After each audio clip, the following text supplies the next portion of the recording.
The space station Orith 4 was never quiet. It sat at the edge of Council space like a city floating in the dark, full of ships coming and going, traders shouting in dozens of languages, and aliens of every shape and size pushing through crowded hallways. It smelled like engine oil, and strange food, and recycled air. It was not a beautiful place, but for Mara Voss, it was just another stop on a long road. Mara was a cargo hauler. She moved boxes from one end of the galaxy to the other, and she had been doing it for 6 years. She was not rich. She was not important. She was just a woman trying to keep her ship running and her daughter fed. Her daughter was the only reason she kept going. Lily Voss was 7 years old. She had brown hair that never stayed in place, a gap where her front tooth used to be, and eyes that looked at everything like it was the most amazing thing she had ever seen. She had been born on a ship and raised among the stars, and she was afraid of nothing. That was the problem. She was afraid of absolutely nothing. Mara docked at Orith 4 for a 36-hour layover. The cargo needed to be checked, papers needed to be signed, and fuel needed to be loaded. It was boring work, and Lily hated boring work. So Mara told her to stay near the merchant area where the shops were, gave her a few credits to buy something sweet, and told her to stay out of trouble. Lily tried. She really did. She wandered through the merchant concourse for a while, looking at strange fruits in glass cases and tiny machines that floated in the air. She watched a group of Rithani children playing a game with glowing stones. She bought a piece of candy that tasted like nothing she had ever eaten before. Then she saw a hallway she had not seen before, and her feet carried her forward before her brain could say no. The hallway was long and clean and empty. The lights were brighter here, and the walls had markings on them that Lily could not read. She did not know that these markings said, "Restricted, security personnel only." She could not read Galactic Common yet. She was 7. She walked for a few minutes, looking at the walls, touching the smooth metal with her small fingers. Then she turned a corner and walked straight into something hard. She bounced backward and fell on the floor. She looked up and saw legs, many legs, tall, dark, covered in something that looked like armor, but was actually skin. She looked higher and saw a face that was not a face. It was sharp and angular, with eyes like black glass and a mouth that opened sideways. Behind this creature stood 4 others, all wearing uniforms, all carrying weapons. The creature she had bumped into was Subcommander Teysa Rethvan of the Valith species. She was the chief of station security. She was tall, even by Valith standards, and she had held her position not because she was good at her job, but because her family had connections to the Valith seat on the Galactic Council. She looked down at the small human child sitting on the floor, and felt something that, in her species, passed for disgust. Lily's eyes were wet. She was lost, and she knew it now, and the creatures in front of her were big and scary, and she wanted her mother. She opened her mouth and said the only thing she could think of. "I am sorry. I got lost. Can you help me find my mom?" Teysa stared at her.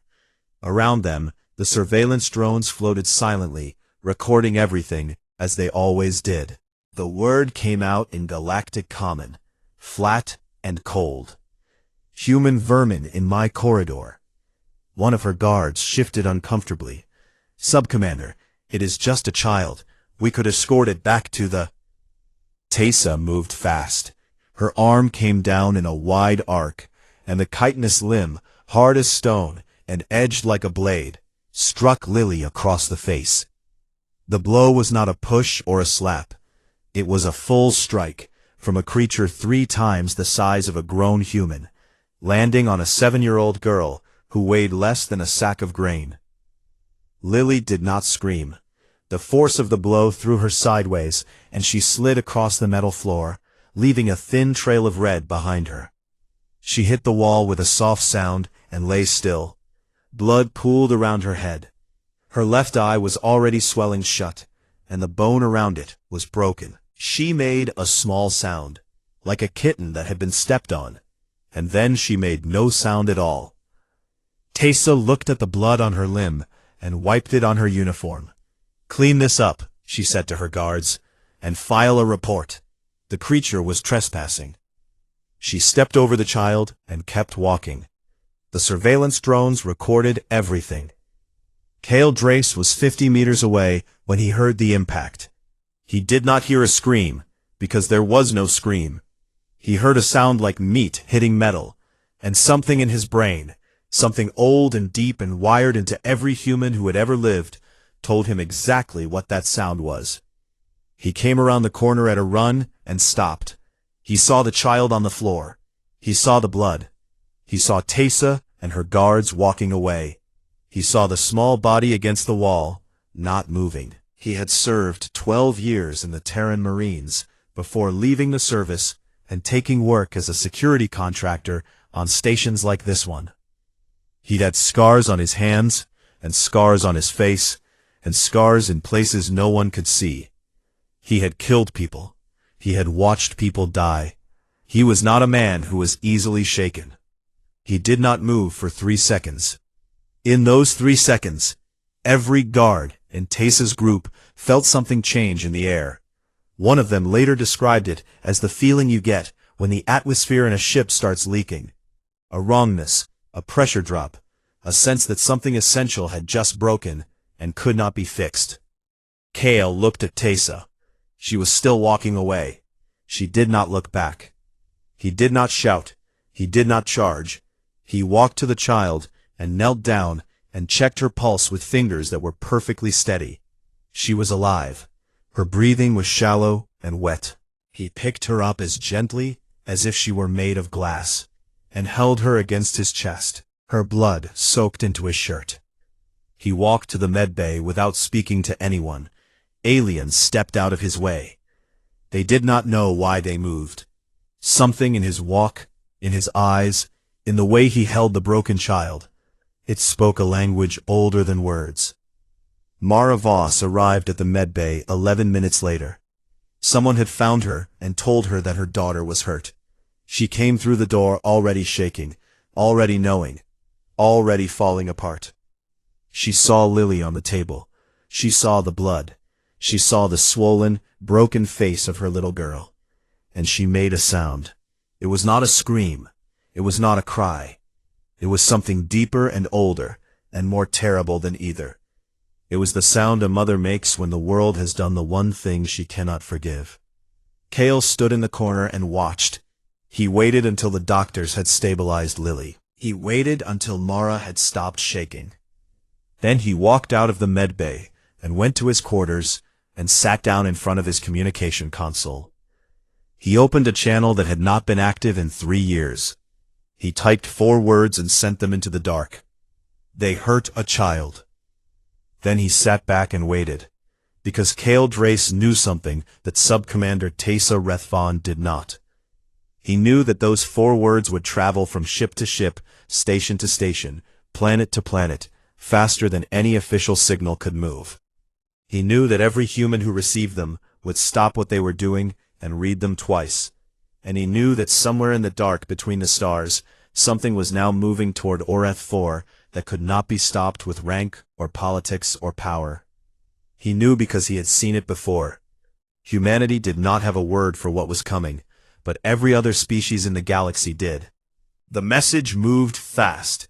It jumped from relay to relay like fire catching on dry grass. It traveled through cargo ships and mining rigs and warships and tiny one-person shuttles held together with tape and hope. It passed through bars and kitchens and engine rooms and sleeping quarters. And everywhere it landed, the reaction was the same. Silence first, then a stillness that had weight to it, then movement. On Oreth 4, the first sign that something had changed came 12 hours after the incident. A human dockworker named Tamaz put down his tools, walked away from the cargo bay, and did not come back. His supervisor, a tall Duran with clicking mandibles, called after him. Thomas did not turn around. 10 minutes later, another human walked off the job, then another, then 6 more. By the end of the first day, every human worker on Orith 4 had stopped working. They did not protest, they did not shout or hold signs or make demands. They simply stopped. They went to their quarters or gathered in small groups in the common areas and sat together in silence. Some of them drank coffee. Some of them stared at the walls. None of them explained anything to anyone. The station noticed. Orith 4 ran on 1,000 small systems, and humans touched almost all of them. They maintained the air recyclers. They repaired the docking clamps. They ran the cargo loading systems. They fixed the plumbing and the wiring and the food processors. They were not in charge of anything, but they were inside everything, like blood in a body. And now the blood had stopped flowing. Cargo stopped moving. 3 docking clamps froze in a locked position, trapping ships that needed to leave. The water recycling system in Section 12 developed a fault that nobody could find, because the only person who understood that particular machine was a human woman named Grace. And Grace was sitting in Cargo Bay 9 with 40 other humans, drinking coffee and saying nothing. The station commander, a Pelori named Voss 10, contacted Subcommander Teza and asked what was happening. Teza told him it was nothing, a minor disruption. The humans were being dramatic, as humans always were. She told him to hire non-human workers to replace them. Voss 10 tried. He learned very quickly that there were not enough non-human workers on the station who knew how to do what the humans did. He also learned that several non-human workers were refusing to take the human jobs, not out of loyalty to the humans, but out of something closer to fear. They had seen the look on the faces of the humans in Cargo Bay 9, and they wanted no part of whatever was coming. Mara Voss filed a formal grievance through the station's legal system. She did everything right. She submitted the surveillance footage.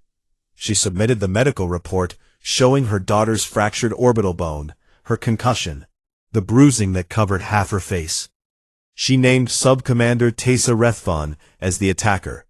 She requested a formal hearing. The grievance was logged. It was assigned a case number. And then it disappeared into the system like a stone dropped into deep water. No hearing was scheduled. No investigation was opened.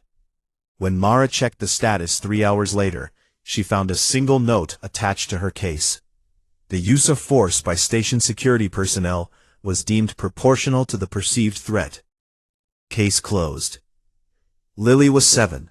She weighed 22 kilograms. The perceived threat. Mara stared at the screen for a long time. Then she closed it and went back to sitting with her daughter, who was sleeping in the medbay with half her face wrapped in bandages. The surveillance footage leaked on the second day. Nobody knew who did it, though everyone suspected the humans. The footage showed everything. It showed a small girl with messy brown hair bumping into Tesa's legs. It showed her falling down and looking up with tears in her eyes. It showed her asking for help finding her mother. And it showed a full-grown Valith officer striking her across the face with enough force to break bone. The footage spread across Concord networks in hours. It played on screens in stations and ships and colonies across 3 sectors. And it did something that Tesa had not expected. It made other species angry. The Rithani were the first to respond officially. They were an aquatic species, gentle by nature, known for their trade networks and their deep attachment to their young. Their ambassador sent a formal inquiry to the council, asking why a Valith officer had assaulted a child and why no action had been taken. The Duren sent a similar message. So did the Pelori and the Kethari and 4 other species. The Valith delegation blocked every inquiry. They had enough votes on the council to prevent any formal hearing. This was how the system worked. It had always worked this way. The powerful protected their own, and everyone else was expected to accept it. Ambassador Elias Mwangi had been humanity's voice on the Galactic Council for 9 years. He was a tall man with gray at his temples and eyes that gave away nothing. He had spent his career building bridges, making deals, and turning enemies into allies through patience and respect. He believed that laws and institutions, however imperfect, were better than the alternative. He requested an emergency session to address the assault. The Valith blocked it. He requested a formal investigation. The Valith blocked it. He requested that Sub-Commander Tesa be suspended pending review. The Valith blocked it. Mwangi sat in his office after the third rejection and looked at the footage one more time. He watched the small girl hit the floor. He watched her slide through their own blood. He watched Tesa wipe the blood off her arm and walk away. He watched it 3 times, and each time his face showed nothing at all. Then he made 2 calls. The first was to the Terran Naval Command. The conversation lasted 4 minutes and was never recorded. The second was to Captain Rena Soares, commander of the destroyer UHS Achilles, currently on patrol 2 systems away from Oreth 4. That conversation lasted 90 seconds. Within 6 hours, the Achilles changed course. Meanwhile, back on the station, Kale Drace was doing something that did not look like anything at all. He walked through the station slowly, stopping in bars and common areas and maintenance hallways. He spoke to humans quietly. He shook hands. He listened. He never raised his voice and never seemed to be in a hurry. But behind him, something was forming. Not an army, not a mob. Something harder to see and harder to stop. It was a decision. Every human on that station was making the same decision at the same time, without anyone telling them to. It was not organized. It did not need to be. It was the same decision humans had been making for 100,000 years whenever someone hurt one of their children. It was older than language, older than fire, older than the first tools shaped from stone. On the 3rd day, Ambassador Mwangi stood before a camera in his office. His suit was perfect. His voice was even. His hands were folded on the desk in front of him. Behind him, the flag of the Terran Union hung on the wall. "Citizens of the Galactic Concord," he said, 48 hours ago, a 7-year-old human child was assaulted by a Valith officer on Station Oreth 4. The assault was unprovoked. The child suffered a fractured skull and other injuries. Surveillance footage confirms every detail. He paused, not for effect, just to breathe. Humanity filed a formal grievance. It was denied. We requested an investigation. It was blocked. We requested a council hearing. It was blocked. Every legal path available to us has been closed by those who wish to protect the officer responsible. Another pause. We are a patient species, but our patience has limits. We demand justice.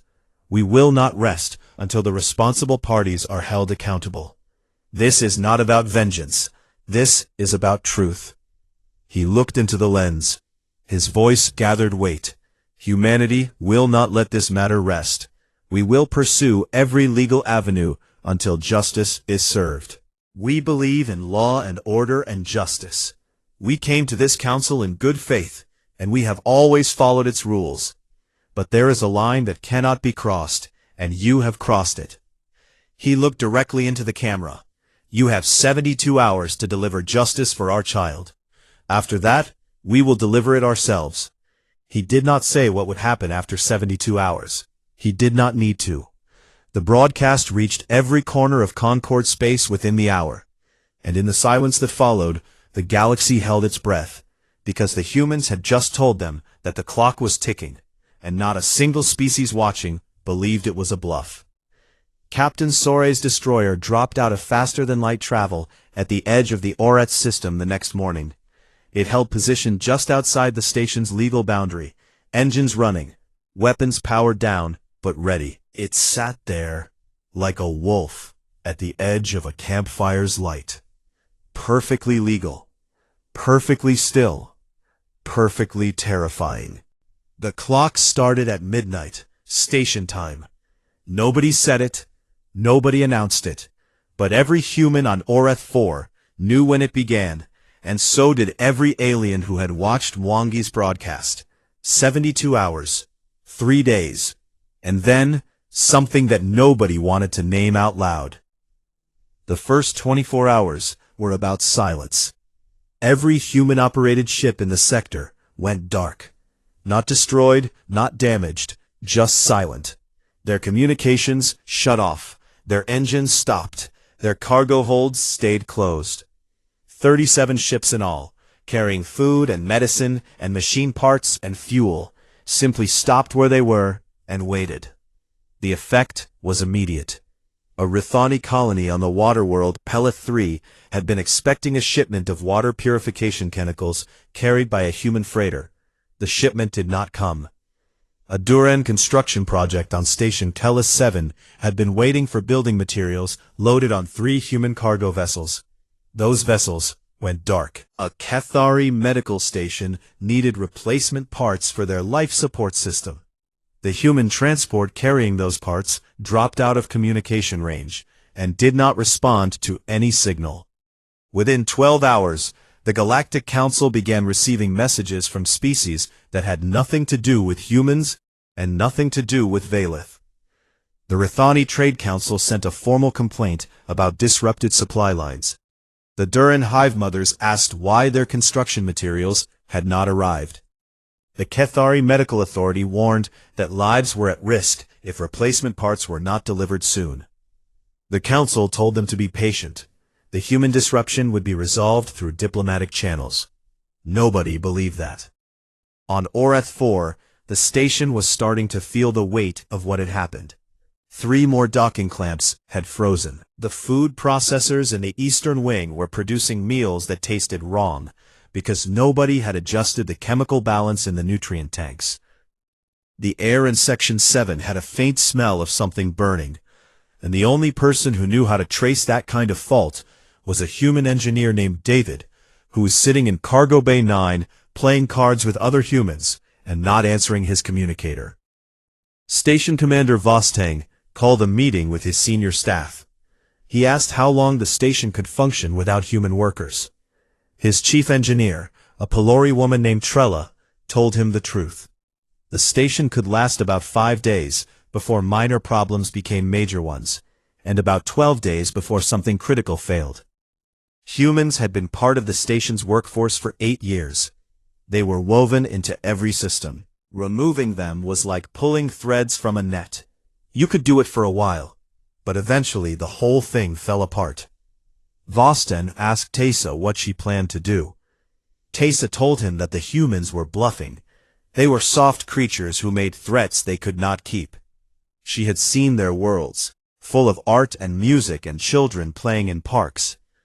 They did not have the stomach for real conflict. She told him to wait.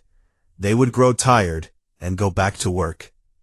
Vosten looked at her for a long time. Then he left the meeting without saying anything else. The second day brought something different. More human ships appeared at the edge of the system. Not a fleet, just ships. A destroyer here, a frigate there, a heavy cruiser that arrived without announcement and took position beside the Achilles like a second shadow. They did not communicate with the station. They did not communicate with each other over open channels. They just arrived and held position and waited. 7 ships by the end of the second day. All Terran Navy, all armed, all silent. Inside the station, the humans who had stayed were behaving in a way that confused and frightened the aliens around them. They were being kind, not threatening, not angry, kind. A human cook in the Western cafeteria kept working, not because he was breaking the strike, but because alien children ate there, and he would not let children go hungry.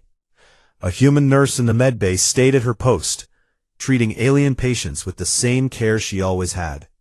A group of human workers helped a Rithani family carry their luggage to their ship when their docking clamp was finally freed by an automated system. They smiled. They helped. They were gentle and warm and patient. A Duren sociologist on the station recorded a note in her personal files that she would later publish in a paper that became famous across the Concorde. She wrote, "The humans were at their kindest in the hours before violence. It was as if they were saying goodbye to who they were in peacetime, as if they knew that what was coming would change them, and they wanted one last day of being the people they preferred to be." On the evening of the second day, Cale Drace did something unexpected. He walked into Sub-Commander Tesa's office. He was unarmed. He was alone.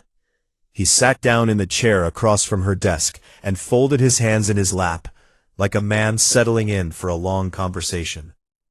Tesa's guards raised their weapons. Tesa waved them down.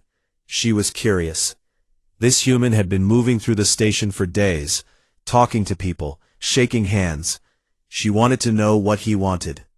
Cale did not make threats. He did not raise his voice. He spoke in a calm, steady tone, the way a teacher might explain something to a student who was not understanding the lesson. He told her about a planet where everything was trying to kill you. The weather, the animals, the diseases, even the ground under your feet.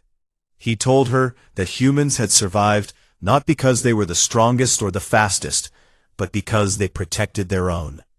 He told her that across every culture and every century and every piece of land on that deadly world, there was one rule that never changed. You do not hurt children. He told her what happened to those who broke that rule. He told her stories, not threats, stories, about what ordinary people, farmers, teachers, shopkeepers, had done to those who harmed their young. He spoke for 11 minutes without stopping, and his voice never rose above the level of a quiet conversation. When he finished, he stood up, nodded politely, and left. Tesa's aide, a young Valith named Soren, noticed afterward that Tesa's hands were shaking. He had never seen that before. He asked if she was all right. She told him to leave. He did, but he noticed that she did not eat that evening, and the light in her office stayed on all night. On the morning of the third day, Lily Voss woke up. She had been sleeping for most of the time since the attack, her body healing, her face wrapped in bandages that covered her left eye and the broken bone beneath it. She woke up slowly, blinking with her one good eye, and saw her mother sitting beside the bed. "Mama," she said. Her voice was small and rough. Mara took her hand. "I am here, baby. I am right here." Lily was quiet for a moment. She reached up and touched the bandages on her face. She did not cry. She just touched them, feeling the shape of the damage, trying to understand what had happened to her. Then she looked at her mother and asked, "Did I do something wrong?" Mara could not answer. She opened her mouth, and nothing came out. She pulled her daughter close, and held her and shook, and said nothing, because there was nothing she could say that would undo what had been done. A Rithani journalist named Thessa was in the medbay that morning, recording a piece about the human workers' stoppage. She was not supposed to be in Lily's room. She had slipped past the staff, because Rithani were small and quiet and very good at going where they were not supposed to go. She recorded 12 seconds of footage. A small human girl, with bandages on her face, asking her mother if she had done something wrong. A mother, holding her child and breaking apart. Thessa broadcast the footage without asking permission. She did not feel bad about it. Some things, she wrote later, are too important to wait for permission. The footage reached the Galactic Council chambers 6 hours before the deadline. It played on every screen. Council members watched a 7-year-old girl with a broken face ask what she had done to deserve it. Several delegations that had been neutral quietly began moving away from the Valith position. The Rithani ambassador wept openly, which in their culture was not a sign of weakness, but of sacred anger. Ambassador Mwangi stood before the council one last time. He presented everything: the footage of the attack, the buried grievance, the blocked investigations.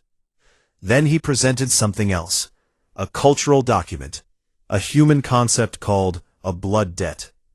He explained it simply.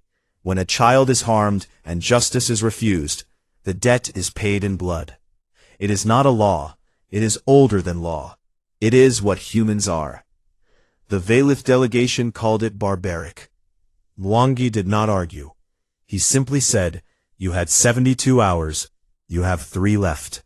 Nobody moved. The Valith sent a final order to Teysa on the station. "Hold your position. Surrender nothing. Kneel to no one. The Valith do not bow." The clock reached 0 at midnight, station time. The station lights flickered once, then held steady. The air recyclers hummed. The corridors were empty. Ambassador Mwangi stood in the council chamber, looked at the assembled delegates, and said 2 words, "Time's up." Then he turned and walked out. Every human in the gallery stood and followed him. Their footsteps echoed in the silence. The chamber doors closed behind them with a deep, heavy sound.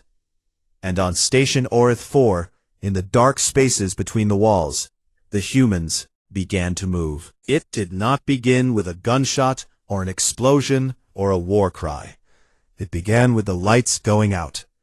Not all of them, just the ones in Teysa's wing. Her office, her quarters, the security command center, the corridors her guards patrolled. All of it went dark at once, as if someone had reached into the walls and pulled the power out like a root from the ground. Emergency lighting came on, dim and red, casting everything in the color of old blood. Teysa's communication console went dead. Her personal communicator showed no signal. She reached for the station-wide intercom and found that it too was silent. She had been cut off from everything outside her own walls, as cleanly as if someone had drawn a circle around her and erased everything beyond it. She was not stupid. She understood immediately what was happening. She activated her personal guard, 12 Valith soldiers in full combat armor, armed with pulse rifles and vibroblades. They formed up around her within minutes. They were trained. They were dangerous. They were the finest soldiers the Valith could put on a station this far from home. It did not matter. The humans had not planned this in hours or days. They had planned it in years. Every human who had ever worked on Orith 4 had walked through its corridors and learned its bones. They knew where every wire ran. They knew which doors were connected to which power systems. They knew which ventilation shafts were large enough for a person to move through, and which maintenance tunnels connected to which sections. They knew the station the way a body knows its own heartbeat, without thinking, without effort, completely. David, the engineer who had been playing cards in Cargo Bay 9, was the one who killed the power. He did it from a maintenance panel on the other side of the station, using access codes that were supposed to have been changed months ago, but never were, because David was the one who usually changed them. He shut down Teysa's wing with 3 commands, and then walked away, leaving his tools behind like a man who would not need them again. Grace, the water recycler specialist, sealed 14 doors in sequence, creating a maze of dead ends and locked passages around Teysa's position. She did it from a control terminal in Section 12, and when she was finished, she poured herself a cup of coffee and drank it slowly while she watched the door indicators turn red one by one on her screen. Tomaz, the dock worker, disabled the external communications array that Teysa's wing used to contact Valith ships. He did not need tools. He knew which cable to pull, because he had installed it 4 years ago. He pulled it, wrapped it around his hand like a rope, and dropped it down a ventilation shaft. This was not a battle. It was a closing. The humans were not attacking Teysa. They were simply closing every door, cutting every line, and removing every option, until there was nowhere left to go and no one left to call. Tesa's guards discovered this quickly. The first squad she sent to secure the corridor to the main station found the doors locked. They tried to force them open and found that the manual overrides had been disconnected. They tried to cut through with their vibroblades and found that someone had welded metal plates to the other side. They reported back to Tesa. The corridor was sealed. They could not get through. She sent a second squad through the maintenance tunnels. They made it 300 meters before the tunnel lights went out, and they were left in complete darkness. They activated their helmet lights and moved forward. They turned a corner and found a human sitting on a crate in the tunnel, arms folded, watching them. Just one human, a woman, not armed, not blocking their path, just sitting there. The squad leader told her to move. She did not move. He pointed his rifle at her. She looked at the rifle and then looked at him and said nothing. Behind her, in the darkness, the squad leader heard something. Not footsteps, not voices, just the sound of breathing. Many people breathing in the dark. The squad turned around and went back. Tesa's guards began to lose their nerve. They were soldiers, and good ones, but they had been trained to fight enemies they could see. This was something else. This was an enemy that lived inside the walls and controlled the ground beneath their feet. Every system they relied on, lights, doors, communications, air, was in the hands of people who had built and maintained those systems for years. Fighting them was like fighting the station itself. One guard did not lose his nerve. His name was Vekas, and he was the largest of Tesa's soldiers, a veteran of 3 border conflicts. When a locked door blocked his path, he did not turn back. He ripped the door from its frame with his bare hands. Valith were strong, far stronger than humans, and charged through. He made it 2 corridors before he met Kale Drace. What happened next was seen by a Pelori janitor who had been hiding in a supply closet. The janitor later gave testimony to a council investigation, and his words were recorded for the official record. He said this: "The Valith was enormous. His armor made him look like a machine. He had a blade in one hand and a rifle in the other, and he was moving fast, looking for something to fight." Then the human came out of a side door.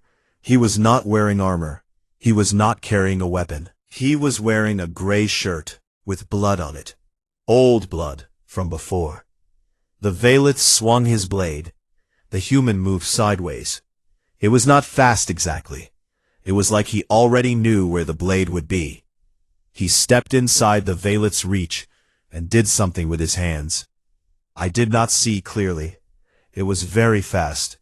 Then the Valith was against the wall, and the human was holding him there with one arm. The blade was on the floor. The rifle was on the floor. The Valith was making a sound I had never heard before. I think it was fear. The janitor paused in his testimony. Then he added, "The human's face, I want to talk about his face. It was empty. No anger, no hate, no excitement. It was the face of someone doing a job they had done many times before. That was the worst part. He was not angry. He was just very, very good at this." Kale disarmed Vekas and left him pinned to the wall with his own armor straps. He did not kill him. He did not need to. The message was clear enough. One by one, the remaining guards surrendered. They put down their weapons and sat against the walls and waited. Some of them had served with Tesa for years. None of them were willing to die for her. Not here. Not like this. Not against an enemy that could see in their dark and breathe in their walls and take them apart without making a sound. Tesa was alone in the command center. She had locked the blast doors, the heaviest doors on the station, designed to withstand explosive decompression. She stood behind her console and waited. She still had her sidearm. She was still Sub-Commander Tesa Rethvon. She would not run. She would not kneel. She tried one more time to send a signal. Nothing. The station was a tomb around her. Then the blast doors opened. They did not blow open. They were not forced or cut or hacked. They simply opened, smoothly and quietly, the way they were designed to open when someone with the right access code told them to.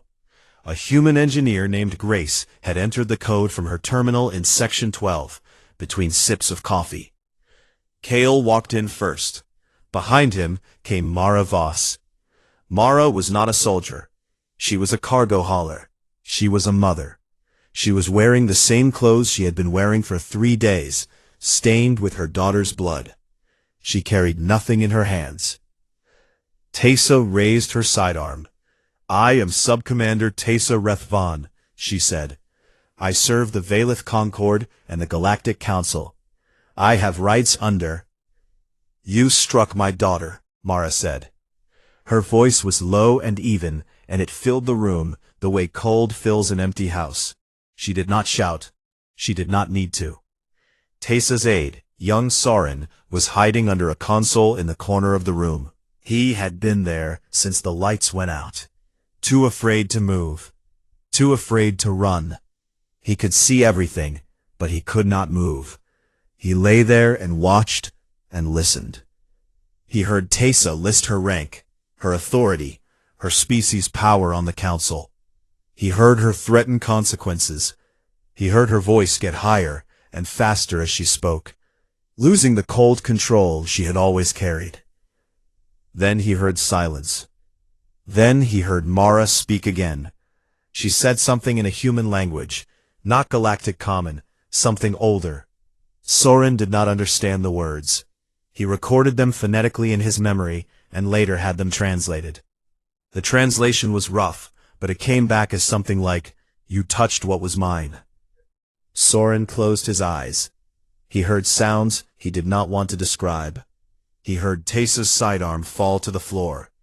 He heard Teysa make a sound that he had never heard a Valith make before. Then he heard nothing at all. When he opened his eyes, the humans were gone. Teysa was on the floor. She was not whole. The next morning, a single container was delivered to the Galactic Council chambers. It was carried by a human courier who walked in through the front entrance, placed the container on the Valith delegation's podium, and walked out without speaking. Inside the container was Sub-Commander Teysa Rethvon's severed head. Her rank insignia was still attached to the collar of her uniform, polished and clean. Beside the head was a handwritten note on plain white paper, written in Galactic Common, in neat, careful letters. It said, "We asked nicely first." The Galactic Council had existed for over 2,000 years. In that time, it had survived wars and plagues and the collapse of entire civilizations. Its chambers had seen shouting and weeping and threats of extinction. But no one, not even the oldest species with the longest memory, could remember anything like the silence that filled the room when the container was opened. Delegates stared. Some turned away. A Cathari ambassador made a high-pitched sound that her species used to express horror. A Pelori delegate covered his face with his hands. The Rethani ambassador, the same one who had wept over Lily's footage, looked at the head for a long time, and then looked at the Valith delegation and said nothing. She did not need to. The Valith delegation erupted. Ambassador Hethkal, the senior Valith representative, rose from his seat with his full height on display, nearly 3 meters of armored chitin and fury. He demanded immediate military action against humanity. He called it an act of war. He called it barbarism. He called it proof that the Deathworlders were animals who did not belong in civilized space and should be driven back to their poisonous rock and left there to rot. He spoke for 20 minutes. His voice shook the walls. His guards stood behind him with their hands on their weapons, and for a moment it seemed like the chamber itself might become a battlefield. When he finished, the chamber was silent again. Then Ambassador Elias Mwangi stood up. He looked like he had not slept. His suit was rumpled. His eyes were red. But his voice, when he spoke, was as steady as stone. "I understand the anger of the Valith delegation," he said. A life has been taken. That is a serious thing. Humanity does not deny what happened. We do not hide from it. We do not apologize for it." He paused and let those words settle. "But before this council demands justice from humanity, I ask that it consider the justice that was demanded from us, and denied." He activated a display screen behind him.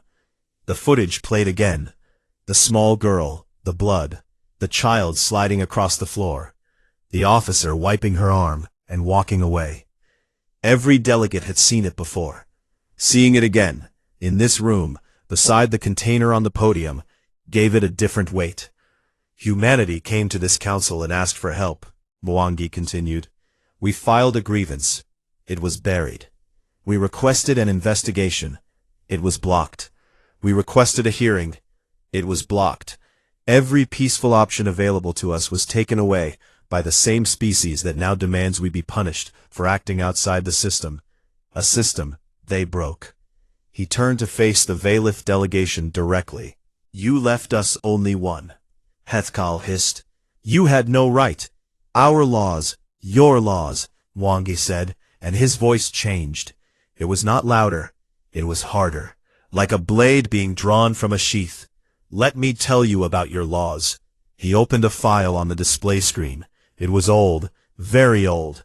The text was in formal galactic common, the kind used in legal documents from centuries past. It was Article 7, Section 12 of the founding charter of the Galactic Concord, the very document that had created the Council and established its authority over all member species. Mwangi read it aloud. "When institutional remedy has been formally sought and formally denied, any member species retains the sovereign right to enforce protective justice upon agents of harm through means of their own choosing." The chamber went very quiet. "This clause," Mwangi said, "was written by the Valith delegation 800 years ago, when your species was young and weak and being exploited by the Pelfani Empire. You wrote this clause to protect yourselves. You wrote it because you knew that sometimes the system fails, and when it does, a species must have the right to protect its own." He closed the file. "We are claiming that right, under your own law, written by your own hand." Hethkal stared at the screen. His aide was scrolling through records frantically, looking for a way to challenge the clause. There was none. It had never been removed because no one had ever thought to use it. It had sat in the charter for 8 centuries, like a loaded weapon in a forgotten drawer. And now a species that had only been part of the Concord for 12 years had picked it up and aimed it at the species that had built it. The council erupted into argument. Delegations that had been silent for days suddenly had opinions. The Rythani formally supported humanity's legal position. The Duren agreed. The Kethari wavered, but leaned toward the humans. The Pelori, who traditionally sided with the Valith, broke rank and abstained. The Valith, for the first time in anyone's memory, found themselves without enough allies to control the vote. The Valith played their final card. They called their fleet. 17 warships of the Valith Concord Navy mobilized and set course for human space. They were not the largest fleet in the galaxy, but they were fast, well-armed, and driven by 800 years of pride that would not allow them to back down. Hethkal announced the mobilization from the council floor, and told the assembled delegates that any species that stood with the humans would be considered an enemy of the Valith. 3 delegations immediately withdrew their support for humanity. 2 more wavered. It looked for a brief moment like the Valith had won. Fear was a powerful thing, and the Valith had been feared for a very long time. Then the fleet reports came in. The Valith warships dropped out of faster-than-light travel at the edge of human space and found something waiting for them. The Terran Navy was there. That was expected. 12 ships, including the Achilles, holding formation in a defensive line. But the Terran ships were not alone. Behind them, spread across 100,000 kilometers of space, were ships from 6 other species. Rathani trade frigates, their hulls painted with the blue symbols of sacred commerce. Duran hive carriers, massive and angular, their swarm bays open. Kethari science vessels, repurposed and armed. Pelori patrol craft. Even a handful of ships from species so small they did not have permanent council seats. Species that had watched the footage and made their own decisions in their own quiet way. It was not a military alliance. There had been no treaty, no negotiation, no formal agreement. It was simply that species across the galaxy had seen a child struck down and justice denied. And they had decided, each in their own way, that they would not allow it to happen again. The Valith fleet commander stared at his sensor display for a long time. He counted the ships facing him. He was outnumbered 4-1, and the forces against him were not a single enemy he could plan against. They were a dozen different species with a dozen different fighting styles, and no central command. They were chaos. And for a fleet built on order and discipline, chaos was the worst possible enemy. He sent a message to Hethkal. The message was simple: we cannot win this. The vote happened that afternoon. It was not close. The council formally censured the Valith for the assault on a human child. Subcommander Tesarethvon's actions were condemned. The Valith seat on the council was suspended for one standard cycle, the first time in the council's history that a founding member had been suspended. The clause that Mwangi had cited was formally reaffirmed and entered into the active legal code, where it could never again be forgotten. The Valith fleet withdrew. They did not fire a shot. They turned around and went home, and the stars behind them were full of ships that watched them go. On Orith 4, the lights came back on. The humans returned to work. Docking clamps were repaired. Water recyclers were fixed. The food processors started producing meals that tasted right again. Within a week, the station was running as it always had. And if you did not know what had happened, you might never guess that anything had changed. But things had changed. A new rule was added to the Galactic Council's charter. It did not have a formal name, but everyone called it the same thing: the Human Clause. It stated that any act of violence against a child of any species, committed by an official of any government, would trigger an automatic investigation that could not be blocked by any delegation. It was proposed by the Rithani, co-sponsored by 7 other species, and passed without opposition. The Valith, their seats suspended, could not vote against it. Mara and Lily Voss left Orith 4 on their cargo ship 3 days after the vote. Lily's face was healing. The doctors said the bone would mend, and the swelling would go down, though she would carry a thin scar under her left eye for the rest of her life. Lily did not mind the scar. She thought it made her look tough, like the heroes in the stories Kale had told her while she was recovering. As their ship pulled away from the station, Lily pressed her face to the window and waved at the aliens on the docking platform below. A Rithani dock worker waved back, then a Duran, then a Pelori. Then a dozen others, species she could not name, waving at a small human girl with a bandaged face and a gap-toothed smile. They had never waved at a departing ship before. They would do it every time after. Kale Drace was not on the station when the Voss family left. He was not anywhere. His quarters were empty. His personal files had been wiped from every database on the station. His contract with the security company he worked for had been terminated, and when investigators tried to trace him, they found that the company had no record of ever hiring him. He was a ghost. He had always been a ghost.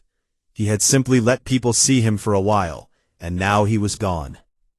Some years later, on a world far from Orith 4, in a schoolroom filled with young aliens from a dozen different species, a Rithani student raised her hand and asked a question. She was studying human history, and she was confused by something. "Teacher," she said, "why are the humans so feared? They seem so kind. They build hospitals on other species' worlds. They rescue ships in distress. Their children play with our children. They are gentle. So why does everyone treat them like they are dangerous? The teacher was old. She had lived through the Orith 4 incident and remembered it well. She was quiet for a moment, choosing her words with the care of someone who understood that some truths were heavy and needed to be carried gently. They are kind, she said. You are right about that. They are perhaps the kindest species I have ever known. And that is exactly why they are feared. The student frowned. That does not make sense. It will, the teacher said. You see, the humans choose to be kind. Every single day they wake up on their death world, a planet that has tried to kill them since the moment they crawled out of the mud, and they choose peace. They choose gentleness. They choose to help. It is not their nature to be peaceful. Their nature is to survive, to fight, to protect, to win at any cost. Peace is something they build with their bare hands, every day, against every instinct they have. She paused. And that is why they are feared. Because the day they stop choosing kindness, the day someone gives them a reason to let go of the peace they work so hard to keep, there is nothing in this galaxy that can stand against what they become. The student thought about this for a long time. Then she asked, Has anyone ever given them that reason? The teacher looked at her. Once, she said, someone struck a human child. What happened? The teacher did not answer right away. She looked out the window at the stars, and in the light from distant suns, her eyes were old and sad and full of something that might have been respect. The humans asked nicely first, she said. And then, like every other species in the galaxy, she said nothing more. Because there was nothing more to say. The humans had made their point. They had written it in blood on the walls of a space station, and in law on the charter of the Galactic Council. And it said the same thing it had always said, since the first humans stood up on two legs on a world that wanted them dead, and decided to keep going anyway. Do not touch our children. We will ask nicely first, but only once.